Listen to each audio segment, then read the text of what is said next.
Hi there, Dr. Pete again with some important asthma information. Asthma is what we call a reversible disease. It's always, the symptoms are always triggered by something. And if you can figure out what your child's trigger are and then maybe avoid them or control them, your child will either not have much asthma problems or you'll be able to have a better handle on it. So I want to review with you some of the more common triggers that we find in children. So one of the most common, unfortunately, are cold viruses. Now this is something, of course, that you probably can't completely prevent, but you want to make sure your child is washing their hands frequently so that if they get a cold, you can be ready to start treating their asthma if that starts to bother them. Other things that are problems for kids include weather changes. This is another one that can't really control, but if you pay attention to the weather, you can be ready just in case that might trigger your child's asthma. In this case, a weather change can kind of be pretty broad in that for some individuals it's from when the weather gets from hot to cold or cold to hot, or sometimes it's also about rainfall and moisture levels. So that one's a little bit kind of broad, but you can try to pay attention to that and see if that might be the trigger for your child. Next is exercise. This takes an extra special minute to talk about because for some kids, exercise is their only trigger. There is a thing called exercise-induced asthma, and that is the only thing that triggers them. For those children, the nice thing is that if they take some of their asthma medicine before they exercise or run around and play, they won't have any symptoms. But for a lot of kids, this can be something that actually makes their asthma a little bit worse. So you want to pay attention to that. Next, we have smoke. So certainly this refers to tobacco smoke.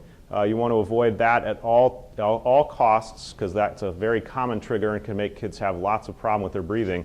But I do find it sometimes also includes things like smoke in a fireplace or at a bonfire, which is, again, something for you to be aware of. It doesn't mean the child can't participate in a campfire situation, but you want to have their asthma medicine ready just in case.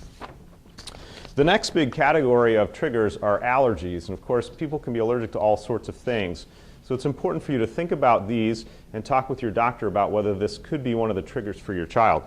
So some of the things that people are sensitive to include pollen.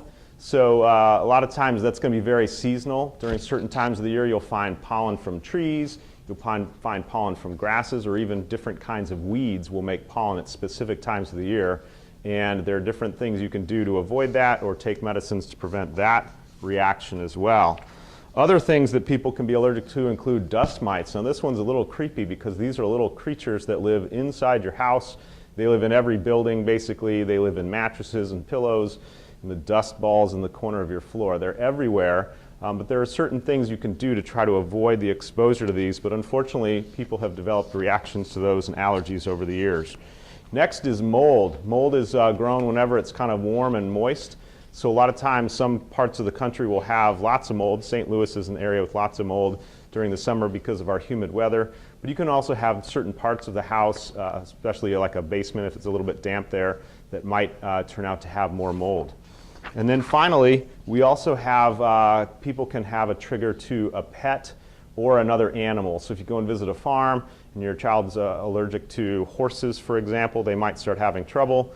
As far as pets, some pets are going to be more reactive or cause more trouble than other pets.